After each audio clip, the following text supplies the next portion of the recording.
Sejam todos bem-vindos a mais um episódio do podcast CH9 Ponto de Vista. Um podcast que tem o propósito de explorar assuntos do mundo corporativo e do mundo cotidiano. Sempre partindo de uma visão, de uma ideia, de um ponto de vista que traga conhecimento e enriqueça o conteúdo e o conhecimento das pessoas. Hoje nós vamos falar de um tema muito rico para as empresas, que é a cultura organizacional e também, aliado a essa cultura, o capital humano. Hashtag episódio 2, cultura organizacional e capital humano. Eu peço a gentileza de vocês de clicarem no link abaixo, acessarem, deixarem seus comentários, compartilharem com as suas redes sociais. Vocês vão ajudar muito a gente no crescimento desse canal. Desde já, muito obrigado.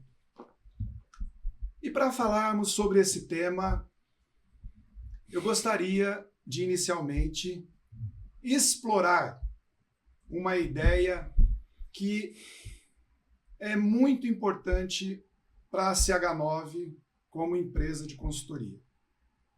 Quando nós somos convidados pelos nossos clientes a fazermos algum trabalho referente ao tema, eu sempre peço para os meus consultores, direta e indiretamente envolvidos com o projeto, a terem zelo, cuidado com esse tipo de projeto, porque ele é muito transformador, vai mudar significativamente a vida das pessoas e das empresas. E aqui vai uma dica. Geralmente, as empresas declaram a sua visão, a sua missão e seus valores. E principalmente ligado aos valores, que é importante os colaboradores ou funcionários analisarem profundamente esses valores e verificarem se tem um alinhamento com os seus próprios valores. Mas sem delonga, eu gostaria de convidar para esse assunto o meu amigo de longa data, professor Marcelo Brandão. Ei, Brandão, quem imaginaria que você estaria num podcast com o Piazza, hein? Depois de muitos anos, hein? Depois de muitos anos trabalhando junto, participando de eventos, e nós estamos aqui, né? E cada vez melhores, hein? Nós estamos como o vinho, vamos envelhecendo e ficando bom. Gostei da analogia. Brandão, eu falo o seguinte, eu nem sei se já um dia a gente tocou nesse assunto, mas assim, eu me sinto muito honrado, porque ao longo da minha vida, eu sempre me aproximo mais de pessoas simples, que têm a vontade de compartilhar o conhecimento com as pessoas, sem muito resguardo, sem muitos melindres. E você é uma dessas pessoas que eu tenho o prazer. Se deixar, a gente fica conversando aqui até a tarde toda, tá certo? Mas eu gostaria de saber, eu conheço você há alguns anos, mas gostaria de saber, e acho que eu nunca conversamos sobre isso, como é que foi a sua vida no cotidiano, como é que você começou? Conta um pouco sobre esses detalhes, vamos dizer assim. Olha, como eu falo hoje para os meus alunos, para os jovens, e para qualquer pessoa que seja jovem hoje, né? E principalmente para os alunos que nós estamos no contato diário, que o mercado de trabalho hoje ele acabou. Eu falava que daqui a 10 anos a carteira de trabalho seria peça de museu, mas eu acredito que depois de tudo que eu tenho visto, eu acho que 10 anos é muito, menos do que isso, carteira de trabalho vai virar peça de museu. Essa forma de contrato de trabalho que as empresas fazem hoje vai deixar de existir e as pessoas têm que estar preparadas para isso. Então eu sempre falo esses jovens, para esses alunos, você está trabalhando em algum lugar, faça algo paralelo. Comece a fazer algo paralelo para que você tenha a sua própria carreira. Se o indivíduo ganha 100 mil reais de salário, ele não é rico, porque ele não constrói aquela renda. É rico quando o indivíduo constrói, aquela renda é ele que faz. Agora, quando ele não faz, ele não é rico, porque ele pode perder o emprego. E está tudo num lugar só. Então, eu sempre digo isso para os alunos. Então, eu incentivo, eu vejo muitas vezes, eu estou na sala de aula, aparece lá alguém vendendo trufa, e às vezes fica meio com medo, quer esconder. Eu falo, não, pode vender trufa. Pode vender, até chamo na frente, eu faço uma dinâmica, faz a propaganda, publica aqui, fala, vende a sua trufa pro pessoal aqui. Né? Eu só não compro para não gastar dinheiro, mas eu incentivo os outros a comprar. Excelente. Né? Mas, porque é isso, nesse mercado é assim. E eu, quando entrei nesse mundo, e aí às vezes perguntam, mas o que eu faço? Então, o que eu vou fazer? Eu falei, gente, se eu soubesse para cada um o que cada um ia fazer, eu estava trilionário, pô. Eu ia dar a receita para cada um. Seria muito fácil, né? Eu não tenho essa receita. Tá certo. Agora, tudo tem que ocorrer de forma natural. Então, por exemplo, na minha vida foi de forma natural. Eu vinha trabalhando dentro das empresas como executivo, né? Rapaz, de repente a coisa começou a apertar financeiramente. Falei, caramba, eu preciso fazer alguma coisa fora. Segunda renda. Preciso de uma segunda renda. Muito bom. Mas o que fazer? Mas não achava o que fazer. Aí um dia, eu, dentro de uma empresa lá que eu trabalhava, apareceu uma pessoa vendendo um curso para gerentes de fábrica. Cara, nem eu não sabia disso. Aí o cara apareceu lá. Ficou interessante essa conversa. Para vender. Olha, eu quero vender um curso para o gerente da sua fábrica aqui. Aí entra um outro aspecto, ô Piazza, que eu falo para o pessoal, que hoje eu vejo, né, já juntando as duas coisas, como as pessoas têm dificuldade para atender, para conversar com os outros. As pessoas hoje elas se acham muito donas acima, de si. donas de si. Não preciso conversar com ninguém, não preciso atender ninguém. É uma dificuldade. Você já percebeu? Você liga para alguém, não te atende. Está sempre em reunião. Está em reunião. Reunião, então parece que a empresa só faz reunião na vida. Não trabalha. Só reunião. E eu sempre atendi todo mundo. Chegava a pessoa... Se a pessoa vai até a minha empresa me procurar, tem alguma coisa, então eu vou atender. Por que eu não vou? Nem se for para 5, 10 minutos, dá uma atenção. Mas isso é muito difícil hoje no mundo corporativo. Por isso que as pessoas, às vezes, encontram dificuldade para se desenvolver. E eu atendi a pessoa. E falei para ele, olha, aqui na nossa empresa hoje, na nossa metalúrgica, aqui isso não interessa, porque nós estamos fazendo esse treinamento aqui. Olha. Nós estamos fazendo internamente esse treinamento. E... tá bom, muito obrigado, tal, foi embora, enfim. Aí, passado um tempo, eu lembro uma sexta-feira, era uma sexta-feira, aí aparece aí a moça lá da recepção, aquela pessoa do curso está aqui, vai falar com você. Falei, enfim, tá bom, manda ele vir aqui. Foi lá. Eu não quero te vender o curso hoje, não. Falei, tá bom, então qual que é? Rapaz, o meu professor, que ia vir de São Paulo para cá, para dar o curso, ele sofreu um acidente lá. Ele sofreu um acidente. Eu estou com a turma montada para começar amanhã e o professor não vai poder vir. E eu conversei com você falou que está planejando esse curso aqui e tal. Você não quer ir lá amanhã para dar esse curso para mim, só para o pessoal não ficar? Que bacana, cara. Aí é a hora, né? Que o pessoal fala assim, não, eu não vou, eu tenho medo. Eu poderia ter medo, mas quanto você vai pagar? Aí na hora que ele falou quanto ele ia pagar, eu falei, mas quanto você paga isso? Não, paga em dinheiro, terminou o curso, você leva o dinheiro. Eu falei, porra, olha a chance que eu tenho de amanhã, no final do dia, ter uma puta grana no meu bolso. Foi um desafio para você. Foi um desafio. Eu falei, olha, amanhã eu tenho essa chance de ter esse dinheiro na minha mão, cara. Porque ele falou que pagava em dinheiro.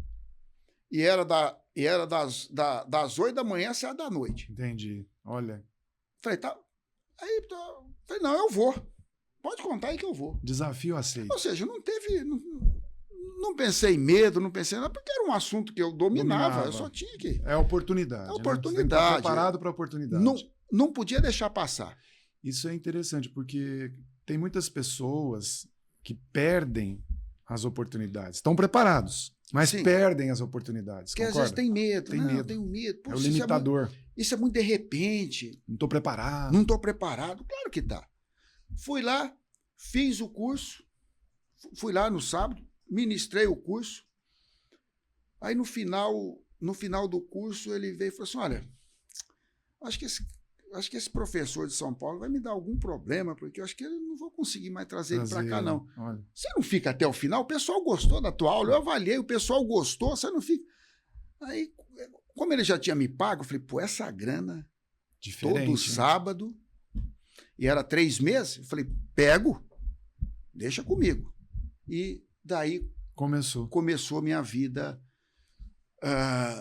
no mundo acadêmico, coisa que eu não sabia disso, cara. Coisa que eu não tinha pensado, não tinha planejado. Aí começou a minha vida acadêmica. E sabe que com esse indivíduo, aí ele acabou o curso aqui, aí ele gostou tanto da minha aula que ele me levou para São Paulo, porque a empresa dele, a escola dele é de São Paulo. Aí durante 2 anos eu fui para São Paulo toda sexta-feira à noite, eu saía do Ribeirão, ia lá, ministrava aula no sábado o dia inteiro, voltava. E olha, foi um período que eu ganhei um dinheirinho bom. E desse experiência que você teve dos 3 meses, o que você tirou de rescaldo? O que você pode contar pra gente de prático? De que você falou, nossa? O quanto é muito bom a gente ensinar, compartilhar conhecimento. É isso. Porque eu não tinha noção, até então, da quantidade de informações, de informações úteis, de coisas importantes que eu tinha para ensinar para as pessoas. Eu não tinha essa noção. E eu pude ver que eu pude acrescentar muita coisa a essas pessoas que estavam lá, e elas também me acrescentaram. Perfeito. O que eu aprendi muito, porque eram todas pessoas de empresas. Então, eu sempre fui dinâmico, de conversar, de trocar ideia. Sim. Então, para mim, aquilo foi muito boa a troca de experiência e troca de informação, eu ensinando eles, eu aprendendo com eles.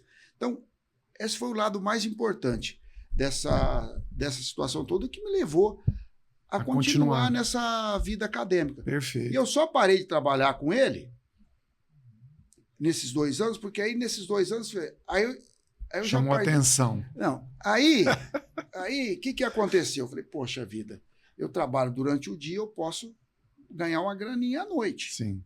Falei, eu vou dar aula em universidade. Eu comecei a entrar em umas universidades aí, dando umas 2, 3 aulas por semana. Até que um amigo meu que era professor falou, olha, agora o MEC vai exigir o mestrado estrito sensu para quem dá aula em faculdade. Falei, então agora tem que fazer, se preparar. Aí ele me falou, olha, lá a USP montou uma turma lá em Franca. Perfeito. Que nós vamos aqui, todos nós aqui da faculdade, nós vamos fazer lá, montaram. Aí fui lá, fiz a prova e entrei junto com eles. Aí fiz 2 anos, aí foi onde eu deixei de trabalhar com ele para fazer o mestrado. Mas aí foi onde eu conheci o pessoal da faculdade, da universidade que eu estou hoje, que aí me levaram para lá e por aí já se vão 30 anos. Toma. E me fala uma coisa, dentro dessa condição, por que talvez alguns comentários infelizes que eu ouço, e também como você, eu também fui professor durante 18 anos, que as pessoas falam assim, bom, além de dar aula, você faz o quê? Por que as pessoas têm essa pergunta lamentável, no meu ponto de vista? Porque o pessoal, mas não é só eles não, o próprio empresário, aqui no Brasil, lamentável, como você colocou, conhecimento não custa nada. Sabe? Para esse pessoal, conhecimento não vale, não tem custo. Então, é comum, por exemplo, um dia eu fui numa empresa lá, que eles fabricam aqueles cortadores de grama lá, aqueles negócios. Aí o cara falou assim, não, você pode fazer uma palestra aqui, mas você não vai cobrar nada, né? Eu falei, não, porque essa palestra você faz aí 1 hora, você não faz nada, então você pode fazer. Eu até faço quando a pessoa já é cliente, mas esse não era cliente. Eu falei, mas você não vai cobrar nada? Eu falei, não, por quê? O conhecimento que eu tenho me custou. Me custou hora de estudo, me custou dinheiro em comprar livro, faculdade, tempo, pô. Enfim, ele ficou com aquele troço. Tá bom. Aí na hora que eu estava saindo, aí eu vi aquela máquina de cortar grama ali No chão. no expositor. Falei, ó, dá uma máquina dessa para mim aqui. Isso aqui não tá te custando nada, tá na exposição aqui. Não tem. Boa. Ou seja, Entendi. aquilo que é, né, objeto, ou seja, o seu conhecimento também tem valor. Você teve um custo para adquirir esse conhecimento. Mesmo. E se ele veio com a experiência da sua vida, quanto não custa você ter 30 anos de experiência? De quanto você precisou abdicar, abrir mão, para você ter 30 anos de conhecimento, de experiência em uma área, por exemplo? E dentro disso que você está falando, só para fazer uma correlação com o tema do episódio de hoje, que é a questão do capital humano, né, Brandão? A gente entende, poxa, como é que pode ser assim? É interessante hoje em dia também, e já muitos e muitos anos eu percebi isso. Aquelas pessoas que têm sucesso na vida corporativa, na grande maioria, têm uma vida social, uma vida cotidiana. E como é que é o Brandão nessa vida cotidiana? Ou como começou, sei lá, como é que é isso? Então, aí tem uma outra situação que hoje eu também compartilho com as pessoas, né? Em primeiro lugar, eu tenho o hobby que é o ciclismo. O hobby que é o ciclismo. Isso eu já sei. Nós já até brincamos que você anda de bicicleta e eu ando de a cavalo. Isso. Então eu tenho o hobby que é o ciclismo. Aí eu levo lá para dentro das empresas, que a empresa diz o seguinte, às vezes o entrevistador ali vai fazer uma entrevista com um candidato, fala, qual é o seu hobby? Aí a pessoa responde o hobby, só que o entrevistador não está preparado para traduzir aquela informação. Mas o que eu faço com essa informação? Qual é o hobby desse? Tá bom. O hobby pode ser qualquer um. Leitura. Pode ser leitura, passear no shopping, assistir filme, série, pode ser qualquer um. Mas desde que essa pessoa consiga associar o hobby com aquilo que ele faz na sua vida profissional. Entendi. Perfeito. Então, por exemplo, se o indivíduo perguntar qual que é o seu hobby, meu hobby é ciclismo, mas como que você faz isso com o ciclismo? Como que você associa? Aí eu vou mostrar meus gráficos, toda a minha evolução, tudo isso. Aí eu mostro para a pessoa, tá aqui, filho, olha, eu faço gráfico, olha, eu tenho gráfico, eu tenho meu desempenho, tudo aqui tá marcado, ó, desempenho, até quando eu tenho o pior desempenho, ontem eu estava mal pra caramba, cansado, aí fui lá, seu pior desempenho nesse trajeto. Falei, pô, até parei de olhar para não desanimar. Mas então tem indicadores de desempenho. Tenho todo tipo de indicador. Frequência cardíaca, é tudo planejado. Eu até planejo meus adversários. Não, eu até brinco com você que você é antissocial, que não vai nas comemorações. Não, eu não vou porque aí é outros compromissos. Né? Mas teve um que foi uma corrida mesmo. Ou seja, então, tudo é planejado, tudo. Então, até planejamento. Aí eu brinco com o pessoal que eu conheço até meus adversários, porque eu olho lá o batimento cardíaco do meu adversário, aí eu sei que, por exemplo, se ele bate 10 vezes mais que o meu, então eu sei que quando o meu batimento está 150, o dele vai estar 160. Então ele está se cansando mais. Então eu dou umas 3 puxadas, na quarta ele já não me acompanha mais, porque o batimento dele... Isso é estratégia. Isso é estratégia. Ou seja, isso é conhecimento. Isso é buscar informação sobre os seus adversários, sobre o seu concorrente. Então, entende, Piazza? É uma coisa que o pessoal não consegue associar. Faz a pergunta, mas não sabe traduzir. O que eu faço com essa resposta? Então, por exemplo, às vezes ninguém me pergunta o que faz, mas eu já dou a resposta e já explico o que essa resposta tem a ver com a minha profissão. E tudo isso é questão de evolução. Dentro desse seu hobby, vamos dizer assim, você poderia me dizer, porque eu sou um leigo, talvez, como que é a composição de um time de ciclismo? Porque a gente vai fazer, é óbvio, analogia de um time dentro de uma empresa. Concorda? Entendeu o que eu estou querendo dizer? Mas como que compõe um time de ciclismo hoje? Aí é uma outra situação que o pessoal, quem não conhece, pensa que o ciclismo é um esporte individual. Não, ele é um dos esportes mais coletivos que tem. Então, quando você pega uma competição, vamos. Né? Claro que você vai pegar um Tour de France, um Giro de Itália, que você pega aquelas grandes equipes que tem 8 ciclistas. Entendi. Né? E aqui também, claro que guardadas as proporções, né? Lógico. Então, são 8 ciclistas. Então, nesse time de ciclista, você tem aquele que é o sprinter, aquele ciclista mais musculoso, mais forte, sabe? Aqueles cara mais... Bombado, né? Esse, ele aguenta dar sprint nos 50 metros finais. Aí você tem aquele escalador. O escalador já é aquele ciclista que, por exemplo, tem 1,85 m e pesa 60 quilos. Perfeito. Né? Por isso que chama escalador. É magro. Por quê? Porque ele é escalador, porque quando chega numa montanha, o peso dele não atrapalha ele subir. Não é? E o indivíduo que já tem mais músculo é esse. Então, agora por quê? E, obviamente, que já no planejamento das provas, todos têm que ter a mesma oportunidade. Então, quando se planeja as provas, por isso que, claro que numa prova mundial, como é o Tour de France, o Giro de Itália, isso não acontece, né?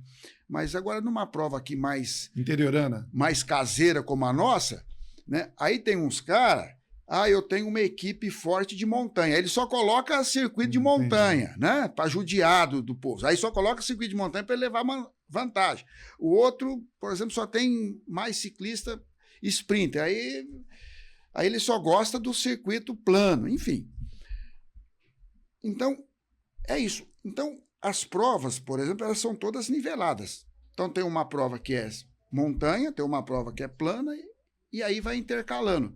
Porque na prova de montanha, evidentemente, o ciclista leve, o escalador, ele vai levar uma vantagem terrível. O sprinter, nesse dia, ele nem trabalha, ele só faz para completar a prova, ele fica lá para o final. Entendi. Agora, quando pega numa prova plana, que aí é o sprinter, aí o escalador não aguenta a força muscular do outro. Aí ele é que sobra naquele dia. E nesse meio você tem os gregários. O quê? Os gregários. Os gregários, né? Aí que a gente fala dessa intimidade, aí que a gente fala dessa humildade que a pessoa tem que ter. Boa. Que às vezes em muitas organizações você não vê as pessoas com essa humildade. O gregário, ele sabe que ele nunca vai ganhar uma prova, dificilmente ele ganha uma prova. Ele está ali para trabalhar para o outro. Para a equipe. Ele está ali para trabalhar para a equipe, ele está ali para arrastar o sprinter até o final, para proteger o sprinter no meio do pelotão, durante o tempo todo ele só vai fazendo vácuo. Se precisar ir buscar água no carro de apoio, ele vai lá, busca água, leva água, se pegar comida, ele pega a comida, ele vai servindo que legal. Os colegas dele, ele vai servindo, ele serve de apoio. Por isso é gregário, é um apoio, é um staff, né? É um assessor, como nós chamamos no mundo corporativo, é um assessor. Então ele vai assessorando. Então ele faz o vácuo, ele busca água, ele serve, ele protege no meio do pelotão para que ninguém esbarre nele. E quando chega no final lá, por exemplo, no final, tá faltando, aí começa 500, 600 metros, aí os gregários começam a puxar. E o sprinter só vem no vácuo. O sprinter só vai colocar a cara no vento nos últimos 50 metros. Perfeito. Porque até então ele arrastou. E aí é que entra uma outra coisa. O prêmio vai para o vencedor. O vencedor leva o prêmio. O prêmio é para o vencedor. Tá. Então, da equipe vai vencer. O prêmio vai para ele. Mas já existe um código de ética ali, que esse prêmio que ele ganha individualmente, porque ele venceu a prova, ele divide com os colegas todos, porque sozinho ele não teria conseguido fazer aquilo. Então uma divisão. Não, isso não está no contrato. Se o indivíduo pegar o dinheiro e falar assim, eu não vou dividir com ninguém, vou colocar no bolso, ele até faz. Só que... Mas ele vai... Ou seja, aí ele vai quebrar o código de ética de todo o ciclismo. De todos os colegas você, dele. Quando vai conversar com o empresário, até mesmo com o gestor dentro das empresas, isso que é seu hobby, como a gente brincou aqui agora, mas você leva muito a sério, essas analogias são quase imediatas, não são, Brandão? Como é que você vê isso? dentro da corporação, elas fazem parte do dia a dia. Né? Tanto é que, por exemplo, alguns bons empresários, né? O Abílio Diniz, por exemplo, ele gostava muito de pessoal atleta. Né? Sim. E tem muitos empresários, presidentes de empresa, que gostam desse pessoal. Porque, por exemplo, você pega no ciclismo mesmo, domingo lá. Domingo teve uma montanha lá que a montanha era difícil de subir.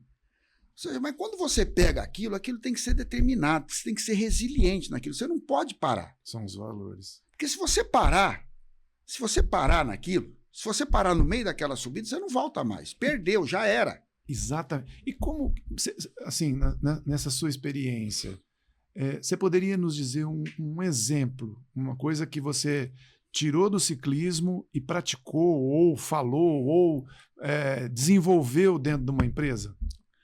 O exemplo mais claro que eu vejo para isso é a questão de foco. Muitas empresas têm missão, têm visão, coloca lá aí missão, visão, e faz as pessoas decorarem aquilo, fica tudo decorado, mas ninguém faz... Porque se você prestar atenção, missão e visão dentro das empresas, tudo é a mesma coisa. Você só troca o nome, fica a mesma visão e visão. Só troca o nome, tudo aqui. Só troca o nome, é a mesma visão para a loja, a mesma visão para a oficina.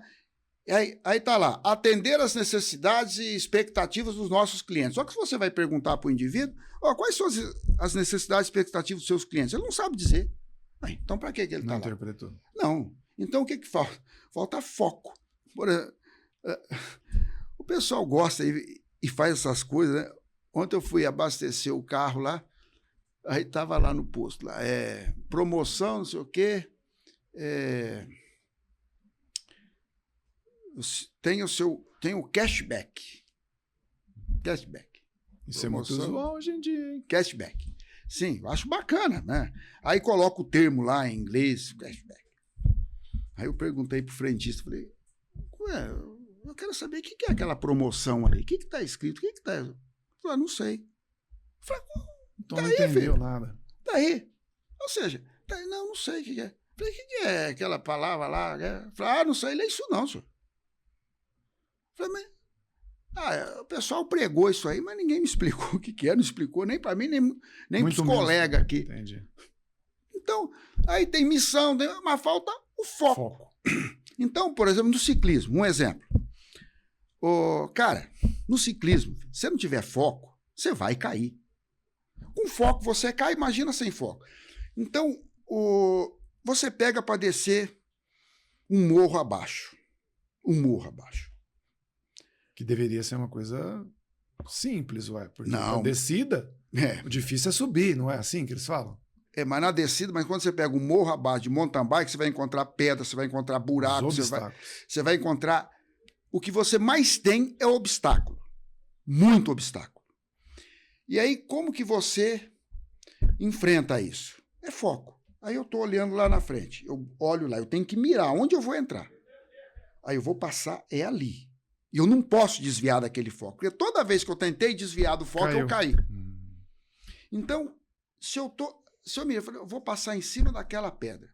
Se eu memorizei, se eu foquei nela, eu vou ter que fazer tudo para passar por ela. Vou ter que levantar, dar um pulo com a bicicleta, enfim.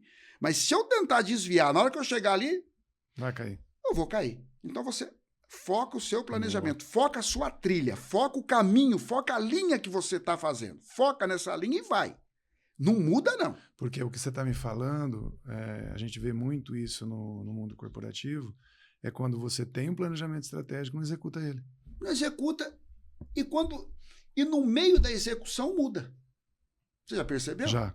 Então, às vezes lança um planejamento estratégico para 2024, mas no meio do ano muda. E não comunica para ninguém ainda. Pior, né? Pior ainda. Mas aí no meio do ano muda esse planejamento. Mudou. Aí não fala para ninguém, não conversa com ninguém.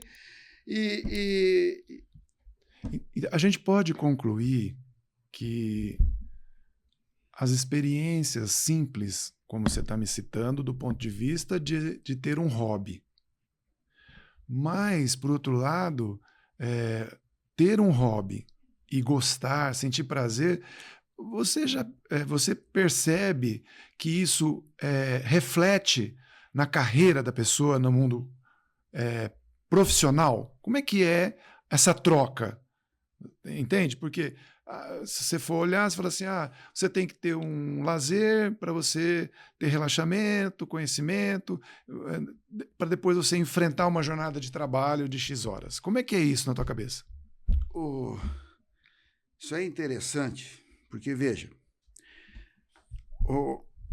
o que eu vejo as pessoas fazerem no domingo, durante uma competição, a dedicação que eles têm, dedicação. E a maioria não está ganhando nada para aquilo ali. Aliás, ele até gasta. Lógico. Porque ele tem que gastar com a viagem. Se ele não tem a inscrição, se ele tem a inscrição por conta da federação, enfim, mas ele vai ter que gastar com deslocamento, um lanche, esse negócio todo, às vezes hospedagem, dependendo da distância. Ele gasta para participar, mas ele participa com afinco, com uma vontade. E na empresa dele, durante a semana que ele está ganhando, ele não tem a mesma dedicação. Que bacana. Ele não tem a mesma dedicação. Ele não tem. Ele, às vezes, está desanimado, desmotivado. Agora, qual é a diferença? É que quando ele está ali na competição, é ele que está decidindo. Muitas vezes, dentro da empresa, ele não decide nada. Ele só tem que cumprir ordem que muitas vezes ele nem concorda com aquela ordem. Ele está decidindo. Ele é o dono daquilo que ele está fazendo. Ele assume toda a responsabilidade por aquilo que ele está fazendo. Se ele está fazendo errado, ele cai e é ele que vai sofrer as consequências desse tombo. Então, isso me remete a uma outra situação que você sabe muito bem. Lá na CH9 a gente fala, tem uma frase para os nossos colaboradores, nossos consultores, que fala assim: pense como dono, age como técnico. Então, assim, você percebe e dá autonomia. Isso é autonomia. Você tem que ter autonomia, tá certo? Mas é uma autonomia que você sabe os seus limites, tudo bem, mas aquilo que tem que ver. E aí a gente gostaria de explorar. Nossa, tem coisas que você me contou aí que nunca você me falou, hein, Caboclo? Mas tudo bem. Uma coisa que eu gostaria de explorar com você dentro do tema é o seguinte: quando isso estatisticamente comprovado em pesquisa, as empresas que têm fortalecido a cultura organizacional em aproximadamente 25%, ela ganha de seus concorrentes. Isso é uma afirmativa que eu tô fazendo para você, tá certo? Então, o que eu quero dizer com isso? A cultura dentro de uma empresa, há pouco tempo atrás, existe ainda, né, um grande banco que uma das culturas era que o colaborador, o funcionário, não poderia ter bigode e cavanhaque. Você sabe de quem eu estou falando. Sim. Tá certo? E por quê? A gente falava, por quê que não? Porque eu fiquei sabendo disso, perguntei para uma pessoa que trabalhava nesse banco na época, ele falou assim, é que o dono diz que uma pessoa de bigode e cavanhaque não transfere ou não tem confiança. Então, talvez as culturas organizacionais dentro de empresas, não importa se tem 5 anos ou 50 anos, ela também tem que entender e verificar, e eu vejo muito disso, essa tradução dentro da condição da própria existência da empresa, tá certo? Porque foi formada uma cultura. Tem pessoas que dão valor à pontualidade, tem pessoas ou empresas que dão mais valor àquilo que se é desenvolvido, o prazo de entrega. Mas o que eu queria desafiar você agora é conversar e falar sobre essas culturas organizacionais.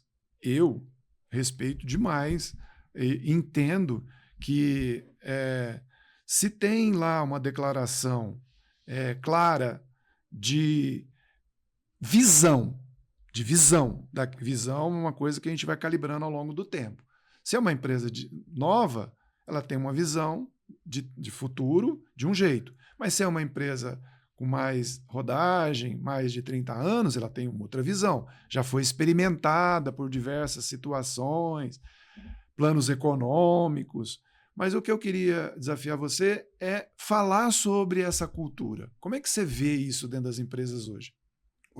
Como dizia o nosso amigo que nos apresentou, cultura é aquilo que se cultiva. Perfeito. Então, hoje, o que você pode observar? Você pega esse tempo de chuva, com vento, não sei o quê, aquela árvore que cai fácil. Ou seja, então, ela foi cultivada, as raízes estão superficiais ali, então qualquer vento derruba. Agora, aquela árvore que tem a raiz mais profunda, mais, né, essa já tem uma resistência maior. Aos intempéries do tempo e à concorrência. Então, quando a gente fala em cultura, tem muitas empresas que pensam que a cultura é ato de um consultor que vai lá, faz meia dúzia de planilha e ele vai mudar toda a empresa dele. Não, cultura está na essência. A cultura tem que estar no cerne da empresa, no cerne. Essa não pode ser mudada nunca. Eu vou te dar um exemplo. Sabe aquele papelinho que você gruda, desgruda, gruda, desgruda, gruda, desgruda e ele continua sendo grudado? Né? Sim. Que é o maior faturamento da empresa até hoje. E essa empresa, quando você pega qualquer produto dela, tem sempre escrito na embalagem inovação. Inovação, inovação, inovação. Muito bem. Mas por que está escrito inovação? É uma estratégia de marketing? É alguém que foi lá e falou, escreve... Não, porque ela tem na sua cultura a inovação. A sobrevivência. Porque essa empresa, ela nasceu de um acidente.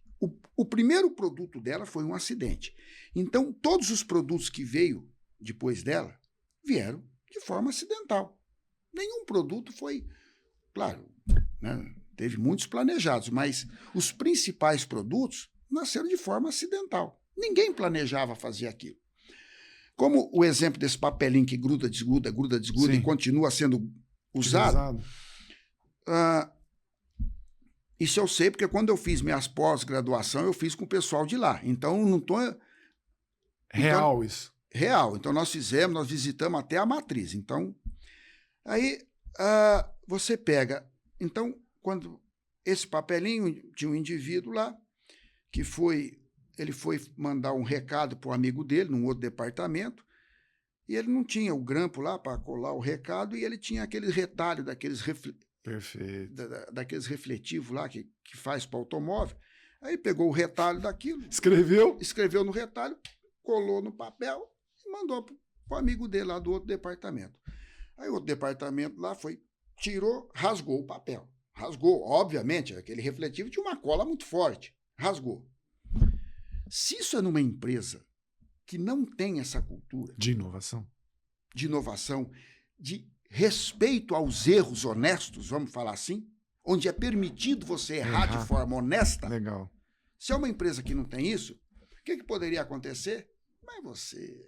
olha aí, isso só podia vir de você. Olha que trabalho. Pejorativo. Que ideia mais tonta.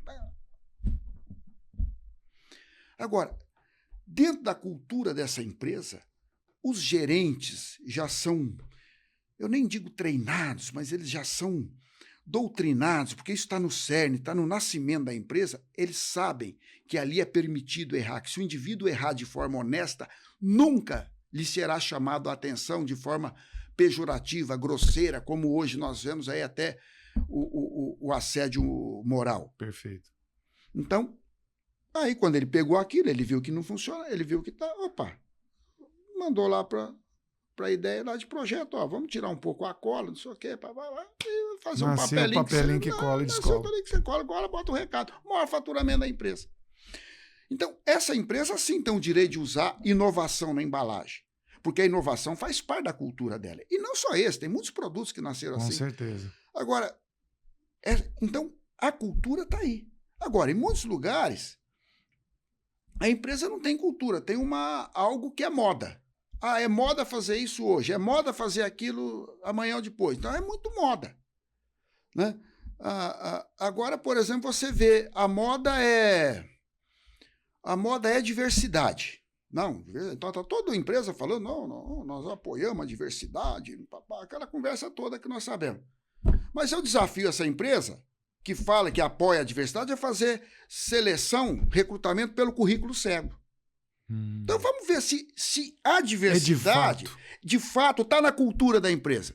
Faz pelo currículo cego. O que é o currículo cego? Perfeito. É eu não olhar, é eu não ver nome, não ver idade, não ver nada do candidato. Nenhum aspecto pessoal do candidato eu vou ver. Eu só vou ver o quê? Aquilo que me interessa para que ele exerça aquele cargo que ele está se candidatando. Então, experiência, conhecimento, escolaridade, é isso. É raro, hein? Então, não, quando você coloca esse desafio, ninguém faz. E aí, tá lá, nós apoiamos. Então, isso não está na cultura da empresa fazer isso. E como que, assim, dentro desse olhar, desse ponto de vista que a gente está conversando aqui, a percepção que eu tenho quando um profissional vai entrar na empresa, ou até mesmo aqueles profissionais que já estão na empresa, eles não têm o hábito ou nunca foram treinados, sei lá o quê, para olhar os valores da empresa, que na maioria das vezes ela também é declarada.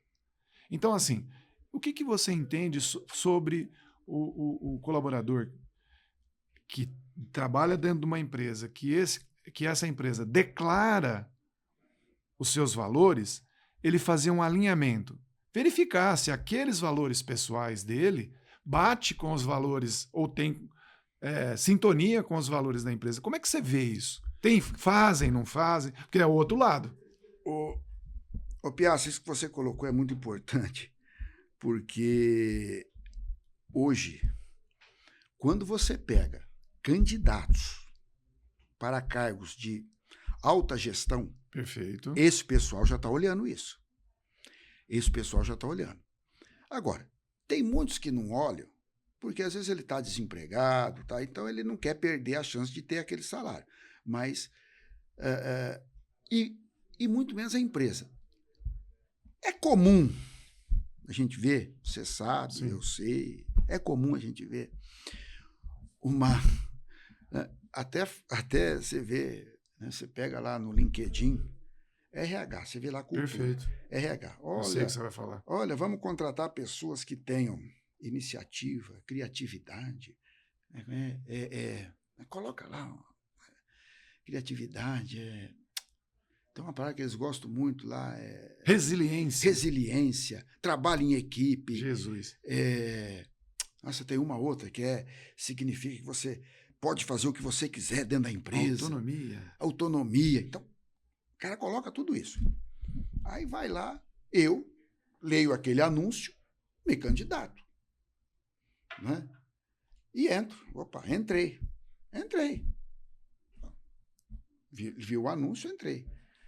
Aí eu chego lá e falo, gente, mas não tem, né? Vamos mudar isso aqui, olha, vamos mudar, vamos trazer, vamos pegar esse microfone por lá no fundo, vamos diminuir o tamanho desse microfone, porque vamos pegar outra coisa, vamos pintar essa mesa de branco, isso aqui.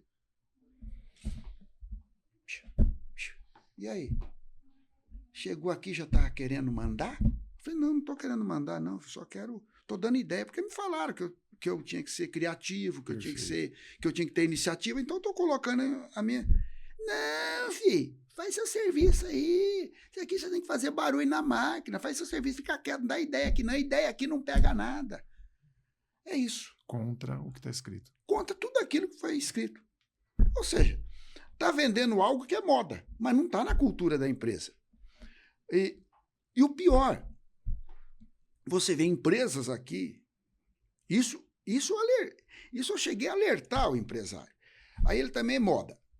Opa, aí às vezes ele vai em algum evento, alguma feira lá em São Paulo, nesses grandes centros, aí ele conversa com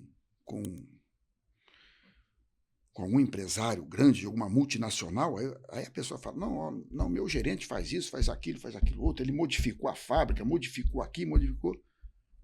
Aí ele vem lá pro RH, muitas vezes, olha, eu quero uma pessoa assim. Uma pessoa que venha, modifique a fábrica. Ele quer um sócio, né? Altera tudo aqui. Muda. Eu preciso mudar a minha fábrica aí, preciso inovar, porque eu vi o fulano lá. Aí vai o RH procurar esse indivíduo. Já aconteceu algumas vezes que eu falei, seu fulano, não vai dar certo, seu fulano, não vai dar certo. Não faz parte da cultura da tua empresa. Não faz parte da sua cultura. Não vai dar... Não, mas vai. Mas vai pegar. Aí vai, pega. Paga uma fortuna para esse indivíduo, porque aí ele está na moda. Aí paga uma fortuna nesse indivíduo. Aí a pessoa começa a trabalhar. E aí, senhor, está gostando? A pessoa fica no notebook o dia inteiro. Não, ele está conhecendo a empresa, está levantando números. Não, ele tem que trabalhar. Mas isso não é trabalho? É aquilo que nós estamos falando. Conhecimento não é trabalho, né? Mas não dá trabalho. Ou seja, o que é trabalhar dentro da cultura dele? É o indivíduo colocar um jaleco, né, ou até um pouco mais antigo, tirar a camisa e trabalhar sem camisa, subir no caminhão, operar a máquina. É isso que está na cultura dele. Ou seja, não faz parte da cultura dele o planejamento. Não, só fica o dia inteiro no computador aí, não faz nada aqui. Não, ele está conhecendo. Enfim, aí, para o final, o indivíduo foi ficando, com 2 meses, a pessoa foi lá, mexeu numas prateleiras velhas que tinha lá, coisa antiga que não se vê para lá, tirou tudo aquilo. Pronto, foi o estupim para mandar o cidadão embora. Ele me tirou todas as prateleiras velhas de lá, mas para que essa prateleira? Aquilo era minha. Era minha, mas o senhor não contratou ele para que ele fizesse essa inovação, que ele fizesse essa modificação, que ele desse um layout diferente na tua fábrica? Mas não mexer naquilo. Ou seja, então ele quer inovar sem que mexa na cultura dele, naquela cultura dele. Então, muitas vezes, hoje, isso não é compatível. Por isso que você tem problema. E hoje, como você fez a pergunta, já tem muitos que fazem essa... Perfeito. Que, olha, principalmente de cargos de alta gestão. Esse pessoal já está pesquisando antes que empresa ele quer entrar. Então, não é qualquer empresa hoje que traz esse indivíduo, não. Porque eu vejo também em algumas situações, principalmente experiência de projetos lá na CH9, eu percebo que tem empresas que falam assim, opa, os meus gestores já estão ficando mais experientes e de idade. Então, também percebe que tem que trazer um pouco de oxigenação para esse processo, de a abertura da cultura da empresa, permitir. Então, o que eu quero dizer com isso?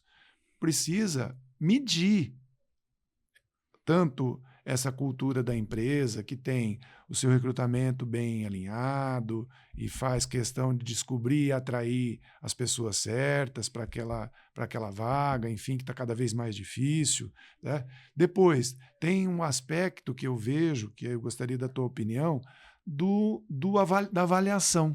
Da avaliação, que são os instrumentos que a gente tem hoje, que são as avaliações de desempenho, tá certo? Hoje, dentro da cultura organizacional, de empresas que têm aí mais de 30 anos, essa avaliação de desempenho, de fato, é para desenvolver, é para melhorar, é para crescer e vencer os concorrentes? Como é que seria isso? Eu vejo alguns problemas quando você fala em avaliação de desempenho dentro dessa metodologia que ela existe. Primeiro, a empresa faz essa avaliação de desempenho. Aí ela tem lá todo o resultado, aquela classificação toda. Então você tem os melhores, você tem os intermediários e você tem os piores. Tá, eu fiz essa avaliação. O que é que eu faço com os melhores? Que caminho eu tenho para os melhores? Bacana, entendi. Os intermediários. Que treinamento eu tenho? Porque se ele é intermediário, está precisando melhorar. Que treinamento que eu tenho? E aqueles que estão lá abaixo da curva de desempenho. Do padrão esperado, abaixo do desempenho esperado. O que faz? Nada. Ou seja, então o que você teria que fazer? Um plano. Quando você faz a avaliação de desempenho, um plano. Eu tenho os melhores. Então, esse pessoal, eu vou planejar algo para eles. Então, eles vão... Ótimo. Tenho carreira, tenho promoção, tenho não sei o quê. Eu tenho que deixar isso claro para eles. Boa. Eu tenho que dar perspectiva para aquele. Esse pessoal intermediário também, idem. Olha, você vai, nós vamos indicar treinamento, não sei o quê, vamos ter uma política de treinamento bacana. E não tem nada errado você pegar dessa turma que está abaixo do esperado e demitir utilizando aquela avaliação de desempenho como justificativa. Técnica. Não é isso? Exatamente. Não entregou o combinado. Não entregou o combinado. Então você Qual está o fora. problema? Não tem problema nenhum. Isso é avaliação de desempenho. Agora, as empresas fazem. Não oferece nada para quem está em cima, não oferece nada para quem está embaixo, e quem está no meio continua. Então, isso me preocupa. Mas quando eu falo me preocupa, eu estou falando até dentro da CH9. Sabe por quê? Eu percebo, por isso que eu falo que a minha equipe é fantástica. Eu não falo isso da boca para fora. Poxa, a gente tem um volume significativo de projetos em andamento, e se eu não tivesse o potencial, o capital humano da CH9, eu não conseguiria ter. Então, o que eu estou tentando dizer, Brandão, e gostaria muito de conversar com você um pouquinho sobre esse assunto, que é a questão do capital humano. Mas o capital humano, de fato, é a relação estreita que deveria ter entre o capital e o trabalho. Porque a gente vive num país que tenta alargar esse espaço e não diminuir esse espaço, sabe? É uma percepção minha ou você também tem essa percepção? Essa distância está aumentando, porque vem aquilo que você disse com relação de você colocar aquela geração, a geração que já está indo há mais de 30 anos com essa geração nova. Fazer essa conciliação. Ok. Esse é algo que eu vejo uma dificuldade de acontecer. Por quê? Porque muitas vezes esse pessoal que está lá em cima, ele não tem ideia, vontade de estar ajudando quem tá chegando. E quem está chegando, chega com muito mais conhecimento que ele. Perfeito. Conhecimento sobre... Há uma disparidade, então. É uma disparidade. Mas os dois têm conhecimentos que um pode ajudar o outro. Complemento. Mas aí acontece o seguinte... Aí você pega lá a pessoa que está com 30 anos, como você disse, tem 20, 30 anos. Por que ele não tem interesse? O que garantiu o emprego dele até agora? Foi tempo de casa e capacidade técnica. Perfeito. Agora, peraí, cara, eu tenho tempo de casa, capacidade técnica. Como que eu vou agora dividir com esse povo que está chegando aqui agora? Esse cara vai tomar meu lugar. Porque ele chega com conhecimento inovador. É óbvio que sim, o conhecimento dele inovador é muito mais rico. Agora, as pessoas não sabem fazer isso. Por exemplo, como eu fiz lá atrás a analogia da bicicleta, perfeito, eu vou fazer um outro dessa junção aí, que eu fui numa prova lá em Paraíso, e lá, cara, café. Então, para ciclista, prova em circuito que tem café é um terror, porque você sabe que tem muita montanha, muito morro para subir e morro para descer. Aí uma montanha lá tinha uns 20 quilômetros, cara. Eu subindo aquela montanha. Tem até uma foto que saiu. Aí quando chegou lá no topo da montanha, até a fotógrafa foi muito feliz que ela tirou a foto. Eu lá com aquele meu semblante todo exaurido, e um rapazinho empinando a bicicleta atrás de mim. Né? E ele chegou perto de mim ainda. Então... O senhor viu que eu estou acompanhando o senhor desde lá de baixo. Que isso? Chamou o bandão na chincha. Eu falei... Desafiou o Bitelo. Eu falei, então, filho. Então, agora nós vamos começar a descer. Eu quero que você me acompanhe agora na descida. Boa. Porque lá era 20 descendo e 20 subindo e 20 descendo. Falei, agora nós vamos descer. Me acompanhe agora. Agora vem atrás de mim na descida. E... não veio, né? Não conseguiu acompanhar na descida. Perfeito. Aí, quando chegou lá, que a gente estava esperando ali para a premiação, ele estava perto, eu falei assim, vem cá, eu vou te explicar uma coisa, eu vou te ensinar uma coisa. Você poderia ter ganho de mim fácil. Era só você ter planejado. Boa. O circuito, ele é disponível. Você tem o mapa do circuito, você tem quando você sobe, quando você desce. Então, se você pega na Essa informação é democratizada. Todo mundo tem. É só você olhar, é só planejar. Mas só que eu acho que eles não gostam muito de olhar esse planejamento, né? Se você, naquela subida, você ia abrir uns 10 minutos de mim. Depois eu nunca mais pegava você. Ele te desafiou. Agora, quando chega na descida, o que que é? É habilidade. Habilidade, o que que é? Habilidade é tempo.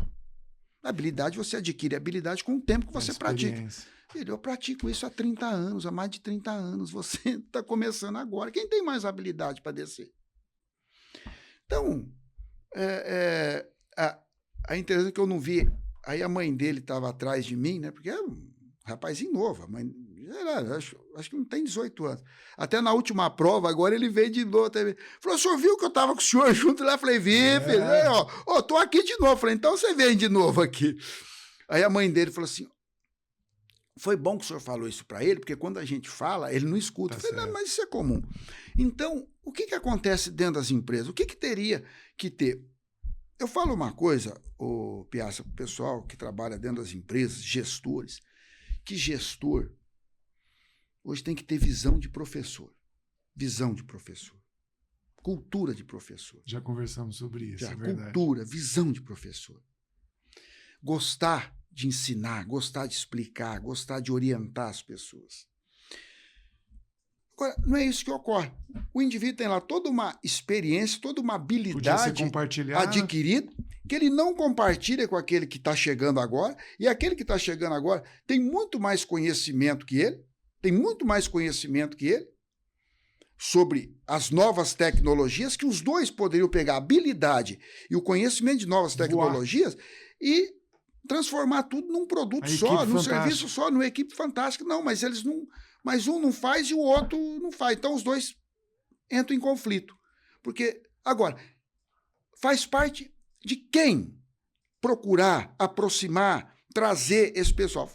Obviamente que é de quem está lá há 30 anos. Esse indivíduo tem muito mais maturidade, tem muito mais formação, tem muito mais consciência disso. Ele que deveria estar procurando isso. Assumir, ter a sua humildade e dizer, pô, eu não sei o que é isso aqui. Cara, você me ensina o que é isso aqui, que eu te ensino isso aqui. Certo, concordo. Eu vejo também que essa questão que as empresas, os desafios do RH ou da parte de gestão de empresa, de pessoas, né, que tem dentro das empresas, gestão de pessoas, eu percebo que acho que os grandes desafios é fazer essa harmonização entre essas gerações. Eu não falo de conflito, porque eu não gosto dessa palavra, mas é interessante, é o desafio. O desafio. O desafio. Porque aquela questão do capital humano, Brandão, você, como eu, sabe, que, poxa, legal ter uma fachada da sua matriz bacana, ter equipamentos, ter máquinas, é importante ter isso, mas, Gil Cristo, na sua opinião, o que faz a diferença, de verdade, dentro desse contexto todo? Toda empresa, a finalidade dela, o fim da sua atividade é vender alguma coisa. Ter lucro. Quem vende? Máquina vende? Não, Quem vende são pessoas. Quem vende? Não é máquina, são pessoas. Então você tem que começar a entender o que essas pessoas querem. Então, por exemplo, você pega hoje, um exemplo. Hoje, no momento atual, você pega uma área de varejo. Uma área de varejo, de um modo geral. Qual é a grande dificuldade da área de varejo? Atendimento. Atendimento. Muito bem. Ninguém se compromete com atendimento nenhum. Agora, por que não tem atendimento? Pergunta para quem está atendendo. Você entra num supermercado, numa loja, qualquer lugar. Há quanto tempo você está na empresa?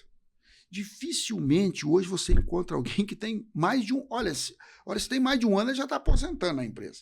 Porque não tem mais. Que grave, né? As pessoas elas têm um período muito curto dentro da empresa. Perfeito. Muito curto. Agora, por quê? Aí, tem diversos e vários. Sim. Por exemplo, você tem uma questão de salário. Então, o comércio, por exemplo, que ele paga pouco, o comércio. Não é que ele paga pouco. Porque eu falo que aqui no Brasil é uma situação complicada, né? Então você combina R$2.000 com a pessoa de salário, 2.000. Só que quem contrata vai pagar 4.500 e quem recebe vai levar 1.600. É disparate. Então é o abismo que eu falei. É o abismo. E, em Brandão, se você tivesse que passar uma mensagem tanto para o empresário quanto para os colaboradores, os funcionários de uma empresa. O que você teria para falar para essas pessoas?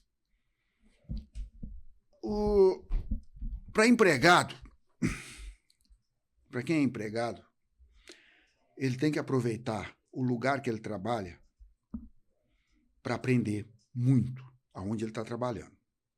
Porque, como eu disse no começo da nossa conversa, hoje a pessoa tem que procurar uma atividade paralela. Perfeito. É uma situação paralela, para que ele possa ter uma outra renda, uma renda extra. Perfeito. Porque é muito fácil o indivíduo chegar perto de você e falar assim, olha, como acontece? Você vai falar, pô, mas como que uma pessoa que ganha R$ 1.800 pode fazer isso, fazer aquilo, ou seja, eu não posso fazer nada. Tá certo. Tá, mas você também está acomodado nisso. O que você está fazendo para... Eu concordo. O que você está fazendo para mudar essa realidade? Tá. Eu concordo que R$ 1.800 você não vai, mas o que você está fazendo? Eu estou falando que eu conheço pessoas, eu conheci um indivíduo que ele ganhava, ele trabalhava numa metalúrgica, ele era faxineiro da metalúrgica, faxineiro. Ele ganhava o piso, o menor salário dentro da metalúrgica. E ele tinha uma situação financeira melhor do que a situação que de muitos gerentes que ganhavam 15 conto lá dentro. Sabe o que ele fez? Quando ele viu aquilo... Ele mudou. Falou, não, ele continuou trabalhando. Só que ele viu um terreno, que é uma cidade aqui da região, ele viu um terreno parado. De onde é esse terreno? É da prefeitura. Pô, legal. Eu não sei. Aí você não vai falar como que ele fez, mas olha a capacidade que ele teve de ir na prefeitura, pedir para tomar conta do terreno, e ele fez uma horta dentro desse terreno, e fez uma horta, tinha lá, e toda a tarde colocava ele e os filhos para vender legume, verdura dessa horta. A situação financeira... Então, o indivíduo que faz isso, o que você está fazendo para mudar? Então, o que é que eu falo dentro das empresas?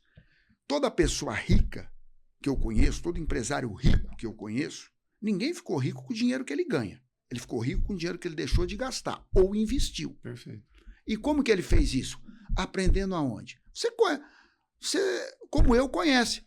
Nós podemos citar aqui inúmeras empresas que o dono da empresa hoje foi empregado ontem de uma empresa que se transformou em concorrente. Perfeito. Então, você está dentro de uma empresa, aprende sobre aquele negócio. Não é antiético você sair dali amanhã e montar outra. E montar uma empresa. E muitas vezes você monta uma empresa que vai ser parceira da sua. Perfeito.